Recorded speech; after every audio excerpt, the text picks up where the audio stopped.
If you are thinking of doing your master's or PhD abroad and you are looking for some scheme to offer you financial assistance, then today's video is for you. The National Overseas Scholarship for SC, ST, other tribal communities and different other communities is now open.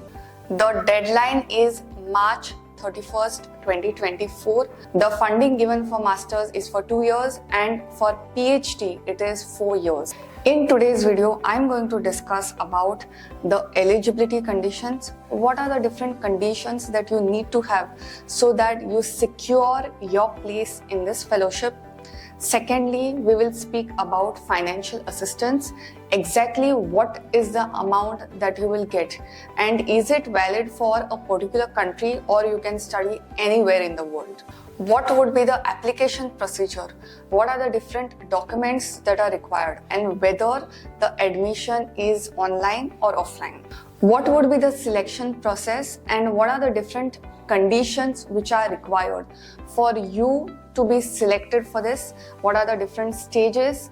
We are going to speak about all of that. So stay tuned to this video. Let's begin.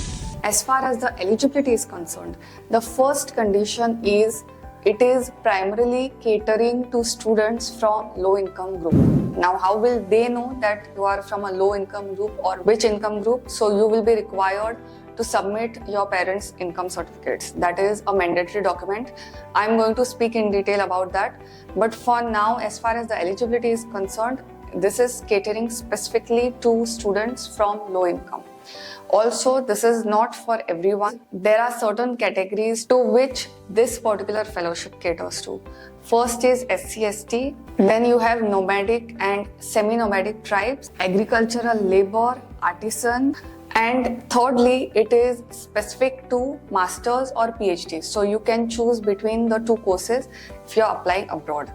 30% of this quota is reserved for women. If it doesn't get filled up, then it would be filled by other candidates. You need to have at least 60% of marks. Also, if you are taking admission for PhD, then masters would be considered as your qualifying exam. If you are taking admission for masters, then bachelor's would be considered as your qualifying exam. Also, one thing to note over here is that if you have taken admission for engineering second year after completing a diploma, then your qualifying exam would be considered as that of bachelor's, okay, not of the diploma. So if you are aiming at masters, then your diploma percentage will not be considered, just your bachelor's percentage would be considered. And this fellowship has an age limit of 35 years. The total income of the family should not be exceeding 8 lakh rupees in the preceding financial year. If you are a married woman, then your in-laws income as well as your spouse income would be considered to determine the income ceiling for you. Also, if you have already studied abroad or you are not even studying, you are staying abroad, then you are not eligible for this. This is for those students who have never got any exposure abroad. One mandatory document that you need to have is an offer letter. Okay, so by the time you apply for this fellowship, you should be already having the offer letter. If you are in the process of applying abroad, then make sure by the time the deadline comes, which is 31st of March, make sure that you get an offer letter so that you can apply for this peacefully. Also, your offer letter from the institute or university should be having a QS ranking. Okay, now what are QS rankings? QS rankings is a system which is used globally to determine what is the ranking of the university or the institute where you are applying with respect to all the different institutes. Okay, so it's like a ranking system which is used basically. If the university or institute that you have applied does not have a QS ranking, then you are not eligible for this fellowship. Okay, so this is a really critical point that you need to know over here. If you have applied abroad or are seeking for a fellowship, make sure that you determine what is the QS ranking. You can Google it and you will get to know. It's not an issue. This award letter is given once And if there are two kids, like if you have siblings and both of you all are applying, then not more than two people from the same family can apply for this. What about money? What are the different aspects that are covered and whether it is the same in one category or no? Let's move to the screen. So first type of assistance that you are given is annual maintenance allowance, which is $15,400 US if the country where you are staying is US or other countries. And if it is UK, the standard of living over there is different. You will get 9,900 Great Britain pounds. Then you have an annual contingency allowance.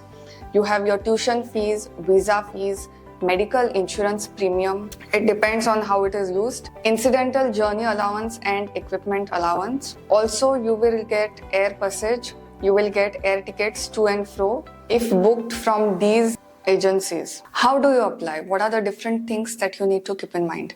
So as far as this fellowship is concerned, the whole procedure is online. Okay, you can just log into the website, register for yourself, and you can start filling up the form. The selection period would be March to April of every year. Okay, so March 31st is the deadline. From March to April 30th, that would be the period for your selection. Also make sure that Annexure 1 is properly filled so that no gap is remaining in the submission. As far as the selection process is concerned, two critical conditions I have already mentioned. One is QS ranking from the institute where you are applying. So you should be having your offer letter. Also your Aadhaar should be there, Aadhaar card. Okay.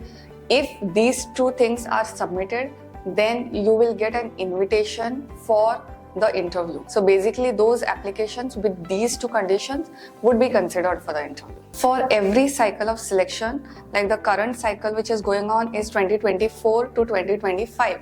Now for these kinds of selection, a merit list would be drawn in that based on what is the QS ranking of your university or your institute. Based on that, you will be judged. So a merit list would be based on that. Based on this list, the applications would be submitted to a committee which is called as Selection cum Screening Committee. So that will evaluate whether you will actually get the offer for this fellowship or not. Apart from this, also there will be a waiting list of candidates who could not make it but who are still eligible. Okay, that list also would be released and you will be notified subsequently about all these procedures. So you will get a mail, and also once you register and log in, you will be notified of all the updates. So basically the whole process can be converted into two rounds, as I said. First, based on the documents that you have submitted, the merit list of the institutes or universities, your merit list would be drawn based on that, and based on that the applications would be sent to the Selection cum Screening Committee. So if you are top in the list, then your application would be sent first, and those who are at the bottom of the list, they are also eligible, so they will be transferred to the wait list, and the results of the wait list also would be announced in subsequent cycles. Apart from eligibility conditions or the conditions that I have described before, are there any mandatory conditions that you need to fulfill before you apply for this? So first things first, as I said, Aadhaar card is compulsory and this is non-negotiable. So if you don't have Aadhaar, then you are not eligible for this at all. Also, topics concerning Indian culture, heritage, social studies, those would not be covered. Apart from this, you can apply in any discipline and any subject. If you are employed currently and you want to apply for this, then you need to get NOC, no objection certificate, from your current employer. Though through the financial assistance, once you get the fellowship, you are going to get visa assistance and everything and all other emoluments.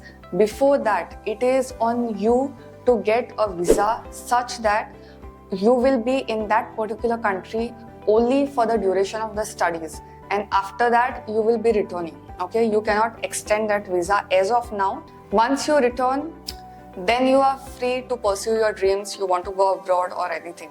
But as far as fellowship for this is concerned, you have to get such a visa that you will be going over there studying for say suppose if it's PhD, assistance is given for 4 years. So you will be staying over there for 4 years and then you will be returning back. So remove such kind of visa and keep things ready.